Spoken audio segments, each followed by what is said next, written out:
Bapak bangsa kita, Bung Karno, pernah berkata, gantungkanlah cita-citamu setinggi langit. Bermimpilah setinggi langit. Jika engkau jatuh, maka engkau akan jatuh di antara bintang-bintang. Setiap manusia pasti punya cita-cita. Namun, seberapa besar atau kecilnya cita-cita tergantung seberapa besar atau kecilnya yang bermimpi. Dan setiap anak memiliki kesempatan yang sama untuk mewujudkannya. Tapi lagi-lagi tergantung seberapa kuat ia bisa mewujudkannya atau meraihnya.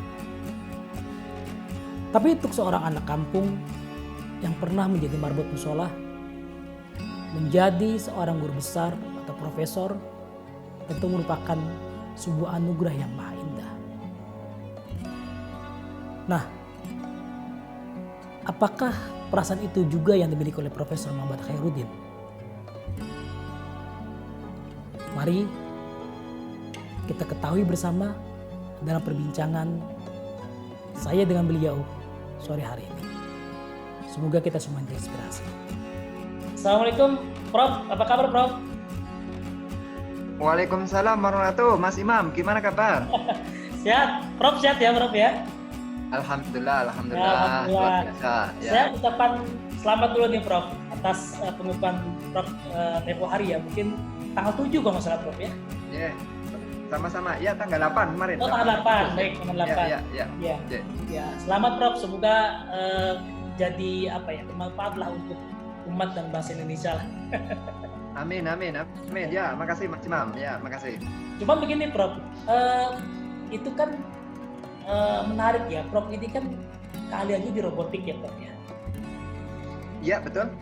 Itu kan sesuatu yang yang jarang di Indonesia ini.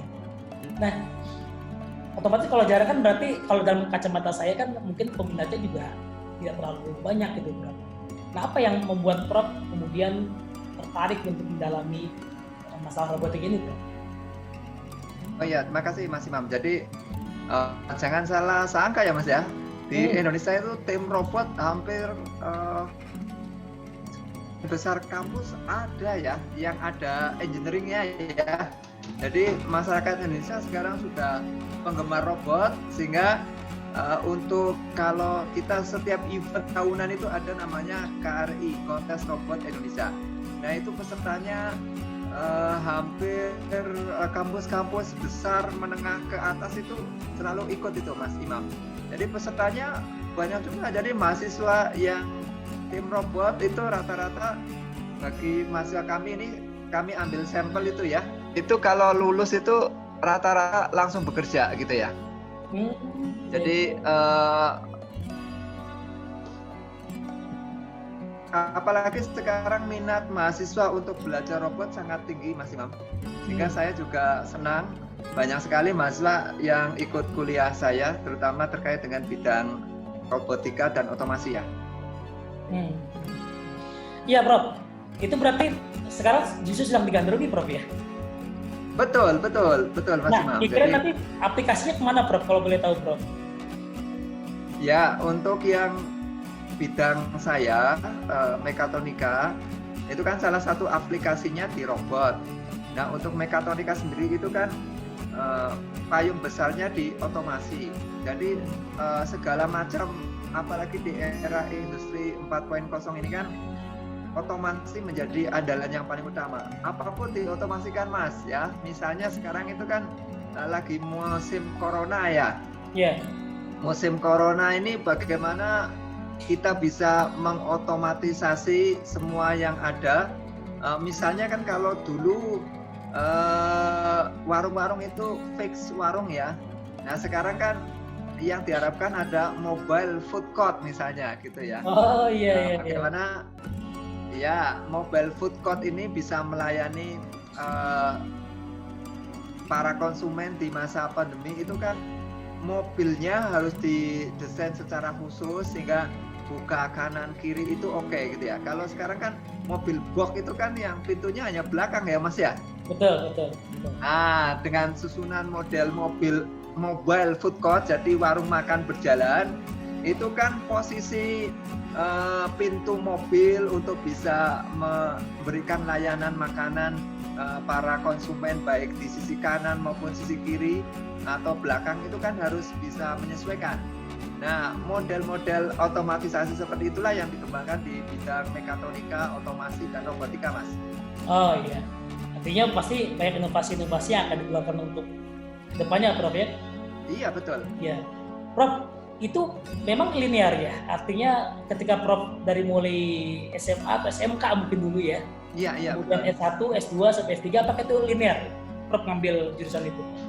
Ya, kebetulan, bukan kebetulan ya, alhamdulillah takdir saya itu dari S1 mengambilnya juga sistem kendali ya, instrumentasi dan kendali.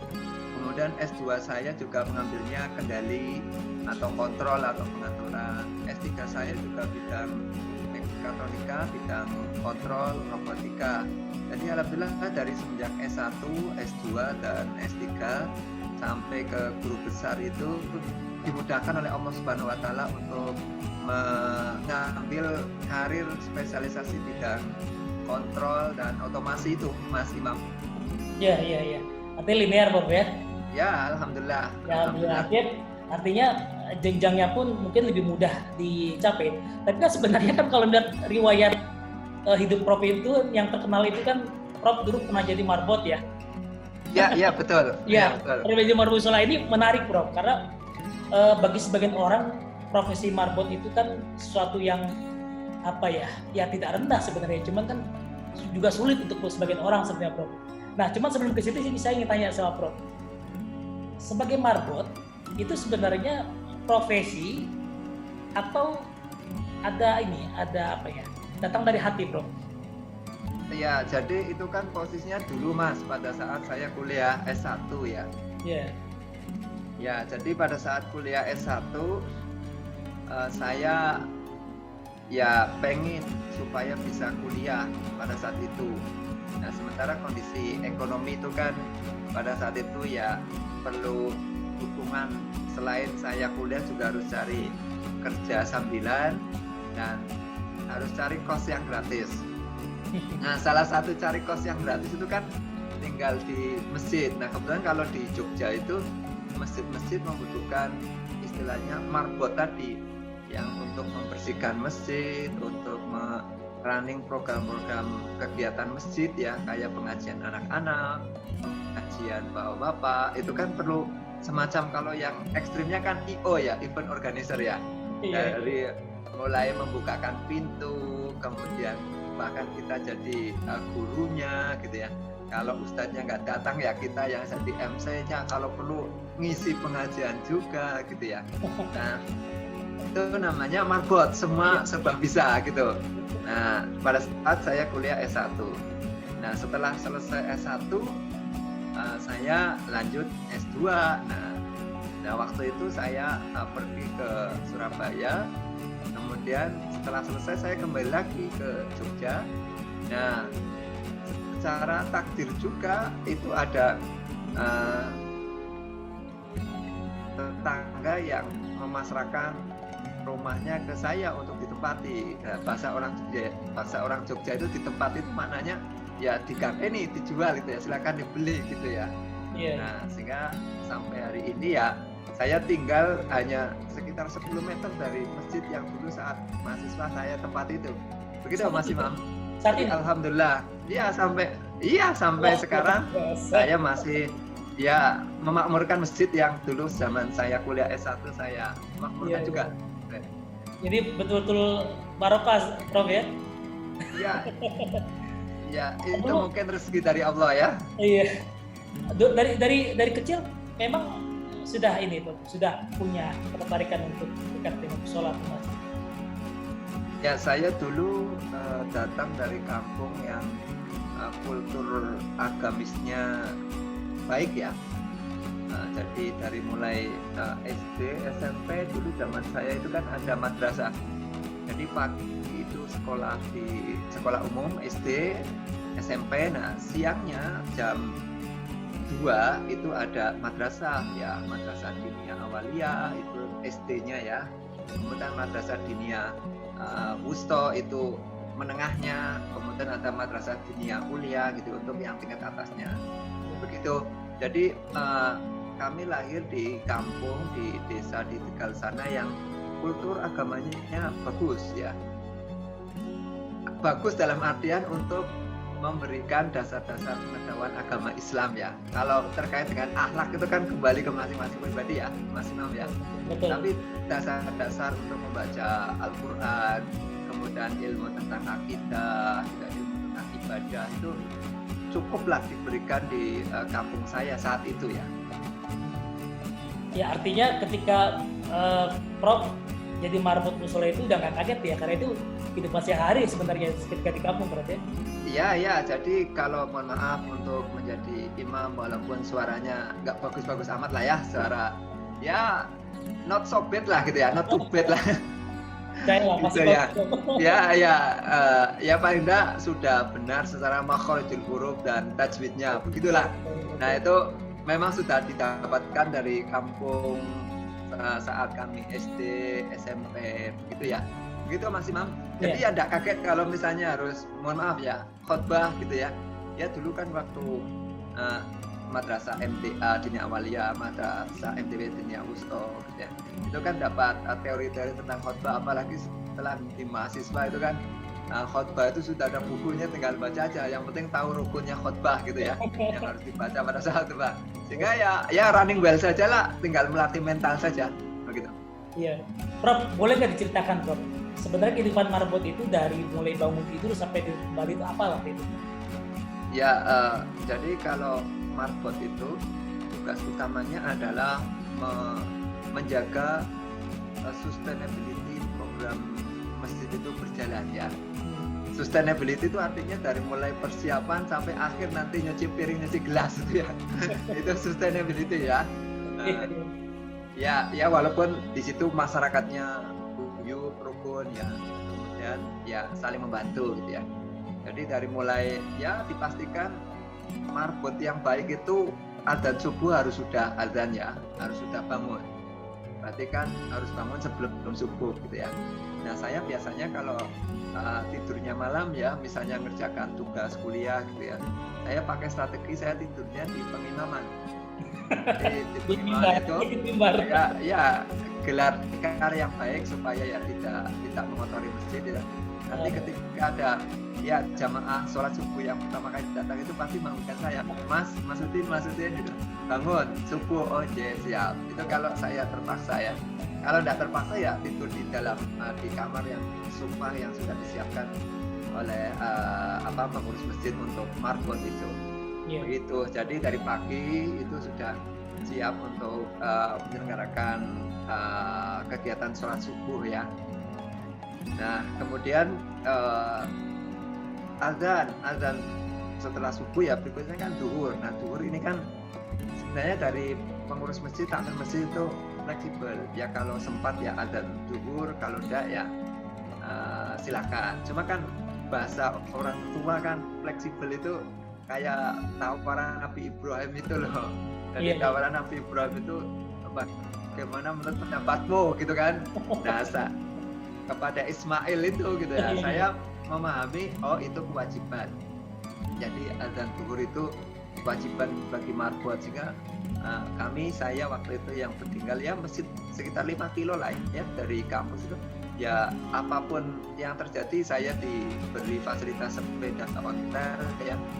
Ya kalau tidak ada jam kuliah saya segera pulang ya. Saya jam 11 selesai kuliah, saya pulang dulu ke masjid untuk azan. Nanti jam 1 ada kuliah lagi, saya segera setelah sholat zuhur saya balik lagi ke kampus untuk kuliah jam selanjutnya gitu. Jadi kecuali kalau ada kuliah ya saya izin aja besok atau selama semester ini saya ada jadwal kuliah pas waktu sholat zuhur gitu ya, sehingga tidak bisa azan zuhur. Saya biasanya begitu. Nah, termasuk asar juga sama kondisinya. Kalau saya pas di tata kuliah ya azan asar ya penyelenggaraan sholat biasa ya. Kalau biasanya marbot itu ya semuanya dari persiapan sebelum sholat kan posisi masjid harus bersih ya, sehingga jamaah nyaman untuk datang ke masjid. kemudian azan. Nanti kalau lihat jamaah nggak ada yang berani jadi imam karena ustadznya, imamnya nggak hadir gitu ya. Ya kita marbot ya semuanya. Ya azan, ya qomat, ya imami begitu. Nah terus setelah asar jam 4 ada kegiatan pendidikan Taman Al-Quran ya, TPA itu. Nah itu kita juga penyelenggara itu artinya menyiapkan dari awal sampai ngajar gitu ya, sampai membersihkan. Nah yang paling kredit itu ini, setelah TPA itu berikutnya harus dipakai untuk sholat maghrib ya, itu kan harus bersih posisi masjidnya. Nah ini yang paling kredit itu antara selesai TPA dengan sholat masjid, dengan sholat maghrib. Karena habis ngajar anak-anak itu kan ya capek sekali ya. Saya merasakan harusnya pemerintah itu yang diberikan reward terbesar itu guru-guru TK, guru-guru TPA ya, karena capeknya luar biasa ya. Beda sama iya, beda sama dosen itu kan ngajar mahasiswa sudah siap, tidak perlu disiapkan gitu ya. Tapi kalau guru TK itu kan, guru TPA itu kan susahnya luar biasa. Begitu Mas Imam. Harus sabar Prof ya. Iya, ya hatinya harus jembar, dadanya harus luas ya. Telinganya juga harus tebal ya, namanya anak-anak kan begitu.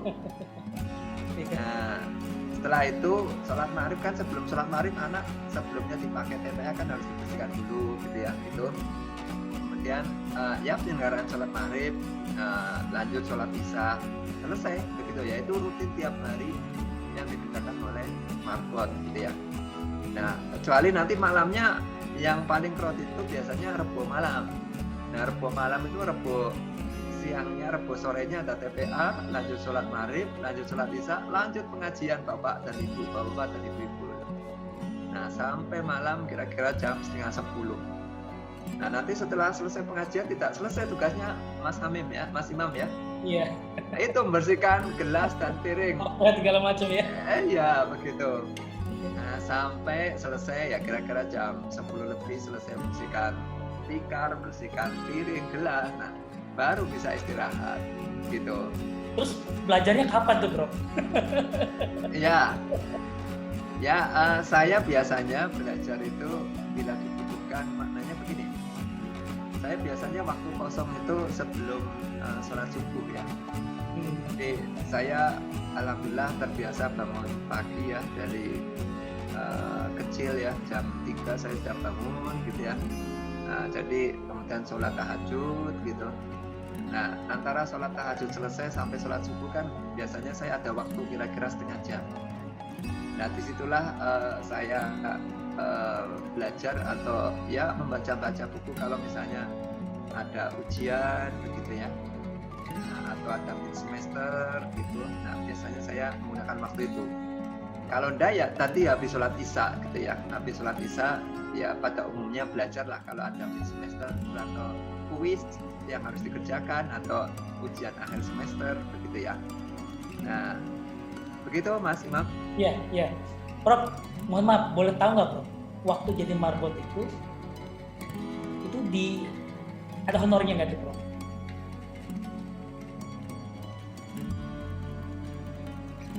Ya pada umumnya jadi marbot itu kita secara, kalau saya sendiri pada saat itu sudah berterima kasih sekali ya, sudah diterima oleh takmir masjid, pengurus masjid. Saya bisa menempati di masjid secara free ya, no charge gitu ya, tanpa pembayaran tempat kos maksudnya. Jadi ya saya tidak berharap ada bayaran dan segala macamnya, karena saya sudah dapat imbalan berupa tempat tidur gratis ya. Kalau saya kos itu harus bayar mahal begitu ya. Nah, adapun saya kira kalau di masyarakat Jogja itu orangnya luar biasa ya. Jadi kepada para marbot itu perhatiannya luar biasa ya. Dari pengurus masjidnya, terutama ketua takmir ya, kita biasanya habis sholat isya itu diajak makan bersama di rumahnya, begitu ya. Gitu. Kalau pagi juga diajak sarapan pagi di rumahnya. Paling tidak ada kiriman lah. Jadi suplai. Iya. Suplai bahan makanan itu lancar, kira-kira begitu ya. Itu tergambar di tulisan siapa itu yang di Facebook itu, betapa seseorang yang mengenal Prof begitu dekat waktu di waktu di Masjid Al-Amin, Prof, ya namanya. Iya betul Mas Imam. Artinya keberadaan profesor itu kan sangat bermanfaat untuk masyarakat setempat kan. Artinya welcome sekali mereka terhadap Prof ketika itu ya. Iya betul, alhamdulillah. Jadi prinsipnya kan kita berkontribusi kepada masyarakat ya, Mas Imam ya. Iya betul. Jadi tidak hanya anak-anak ya, termasuk mungkin bapaknya saat itu gitu ya, atau jamaah masjid yang ingin belajar Al-Quran gitu. Ya karena permintaan ya, gitu, Mas bisa bantu saya belajar Al-Quran Mas gitu ya. Kalau ada orang seperti itu, apalagi kita punya kemampuan untuk belajar membaca Al-Quran, itu kan itu wajib hukumnya sebagaimana Rasulullah dulu kan. Rasulullah juga begitu kan, mengajarkan umatnya untuk belajar Al-Quran gitu. Nah ini ada jamaah datang ke kita ya, minta diberikan ilmu ya, diajari baca Al-Quran ya. Saya sangat senang gitu ya, dengan hati yang legowo dan terbuka sekali mengajari para jamaah yang ingin baca Quran. Saat itu loh Mas ya, saat belum ada kesibukan ya. Kalau sekarang ya saya minta tolong istri lah yang ngajari, itu tolong diajari, kasihan kalau ada ibu-ibu gitu ya. Begitu. Ya. Yeah.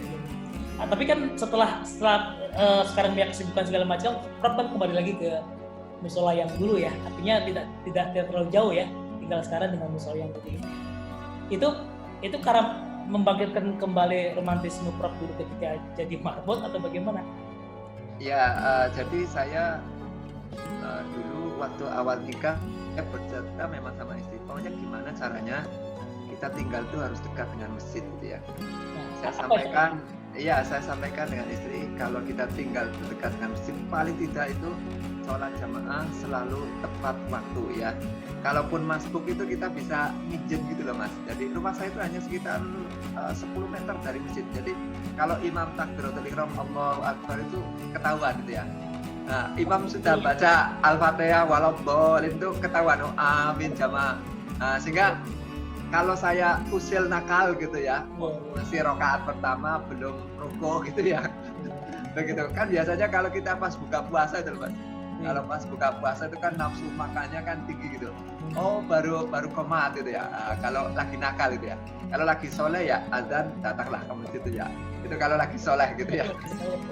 Nah, gitu. Jadi hikmahnya, barokahnya kita rumah dekat masjid itu paling nggak sholat jamaah terjaga ya. Jadi kita pas males-malesnya ya, pas nakal-nakalnya tadi ngakali gitu, oh masih rakaat pertama gitu ya, kita bisa langsung lari ke masjid. Kalau rumahnya jauh kan kita nggak bisa mengontrol gitu ya, datang sudah salam gitu ya. Kalau rumahnya dekat kan nggak, kita bisa kontrol. Begitu Mas. Jadi saya punya prinsip begitu. Alhamdulillah Allah berikan kemudahan, saya bisa menempati rumah yang sangat sekali dekat ya, sangat dekat sekali dengan masjid, sehingga alhamdulillah sampai sekarang ya kita masih memakmurkan masjid itu ya. Ya dari dulu marbot sekarang jadi pengurus takmir gitu ya, pengurus masjidnya gitu ya. Itu kan sudah naik level Mas ya. Dulu marbot sudah naik pangkatnya gitu ya. Dulu marbot, nah sekarang yang ngurusi marbot, kira-kira begitu. Betul. Tapi kecintaan pada masjid itu memang harus selalu ditumbuhkan Prof ya. Nah, bagaimana Prof? Apakah punya cerita atau kisah kenapa Prof itu betul-betul ingin sangat dekat dengan masjid? Apakah ada motivasi apakah ada sesuatu yang memotivasi Prof untuk selalu dekat dengan masjid?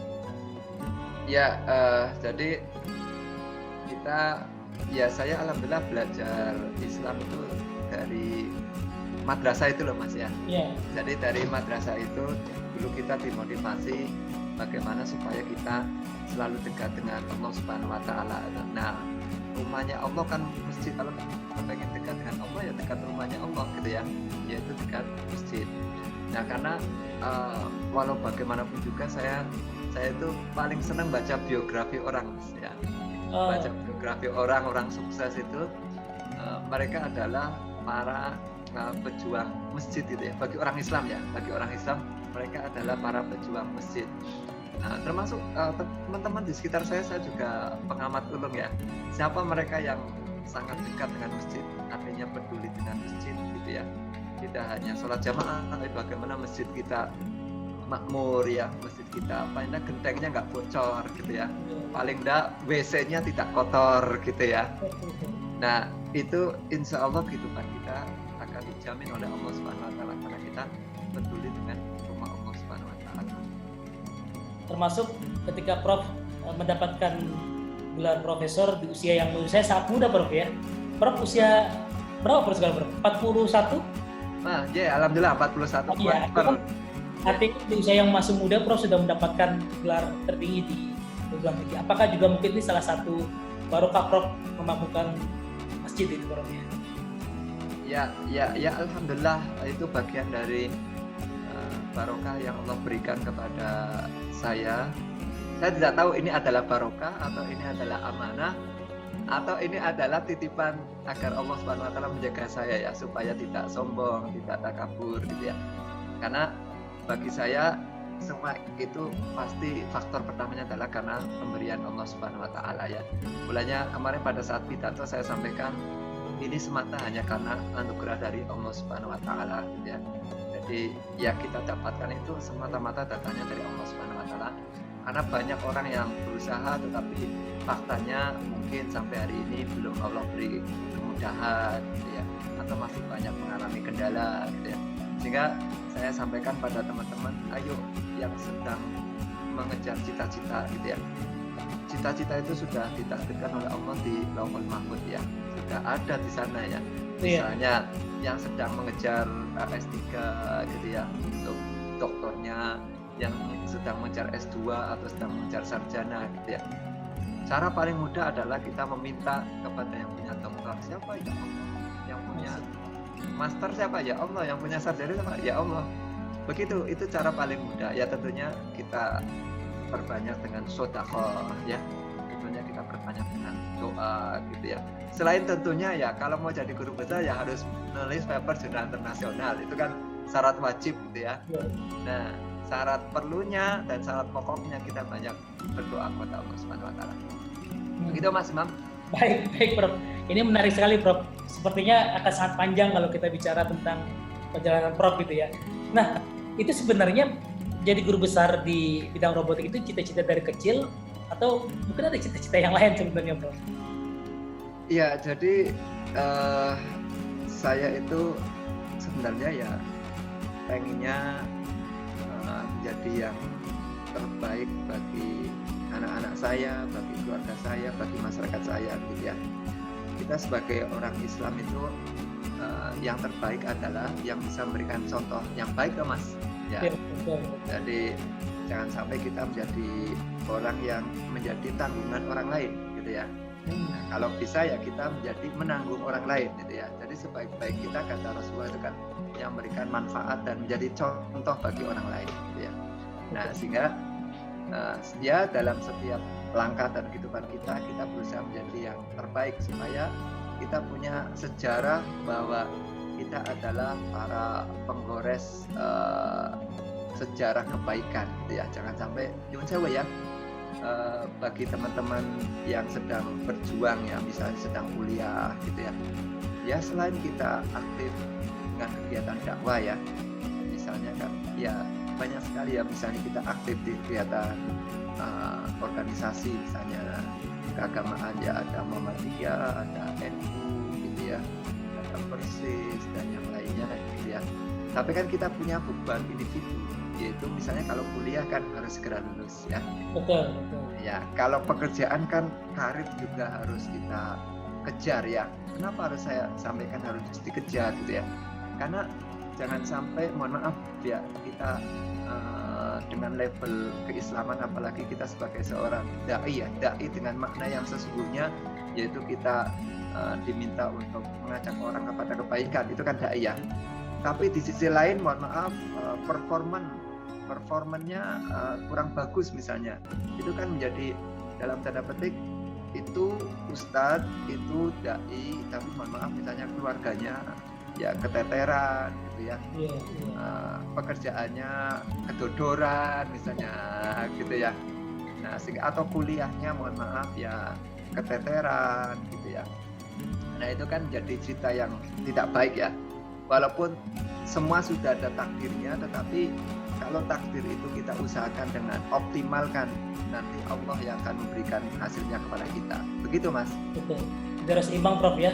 Iya betul. Ya. Iya. Prof, ini kan predikat tertinggi di perguruan tinggi Prof. Ada nggak obsesi Prof yang ingin dicapai di masa yang akan datang? Ya sebenarnya saya tuh dulu cita-citanya pengen jadi ustadz Mas. Jadi ustadz yang betulan ya. Cita-cita saya tuh begitu. Jadi saya sempat semenjak kuliah S1 itu saya sempat mengambil program beasiswa D1 Bahasa Arab yang didanai dari Timur Tengah saat itu, gratis Mas. Beasiswa full ya, berasrama gitu ya. Itu cita-cita saya. Nah tapi belum kecapean sampai hari ini ya. Jadi pada saat itu karena itu berasrama full kegiatan dari pagi sampai jam 5 sore. Tapi sementara saya lagi nyusun skripsi ya. Saat itu saya diskusi dengan teman-teman terus fokus buat skripsi murah mungkin itu baru kegiatan yang lain. Nah ini saat itu saya tinggalkan itu kegiatan itu yang kursus bahasa Arab selama 1 tahun D1 itu. Nah, saya fokus ke skripsinya sehingga itu belum kecapean. Nah, saya berharap mohon doanya juga Mas Imam, bagaimana Allah berikan fasilitas ke saya agar saya bisa belajar bahasa Arab, agar saya belajar ilmu-ilmu Islam yang betul-betul dari sumbernya sana ya. Saya sekarang kan masih buta huruf Arab Mas. Buta huruf Arab artinya kalau ada huruf Arab gundul itu saya masih mereka-reka ya. Tidak seperti saya membaca huruf Latin gitu ya. Kalau baca Al-Quran kan lain ya. Baca Al-Quran kan hurufnya sudah ada harokatnya, sudah lancar lah gitu. Nah saya masih buta huruf Arab gitu ya. Nah sehingga mudah-mudahan ya siapa tahu di antara teman-teman Ustadz ada yang bisa sharing dengan saya supaya walaupun di YouTube banyak ya. Di YouTube sekarang sudah banyak kursus bahasa Arab online, membaca kitab kuning online gitu ya. Nah itu yang sedang saya geluti Mas. Selain tentunya saya juga memperbanyak ya paper, memperbanyak penelitian bidang saya. Tapi saya berharap ada satu keseimbangan bahwa ilmu kauniyah saya, ilmu bidang studi saya itu saya imbangi dengan ilmu diniyah Islam yang bagus gitu ya. Sehingga ini saya target saya dalam waktu dekat itu gimana saya bisa buta huruf gundul Arab gundul itu Mas gitu ya. Itu target dalam waktu dekat saya gitu Mas gitu ya. Semoga didoakan oleh kita semua Prof. Amin ya amin insyaallah ya. Baik Prof Khairuddin, terima kasih banyak atas waktunya sudah berbincang dengan kami Prof. Ya. Terima kasih banyak, semoga ke depan Prof semakin sukses, bermanfaat.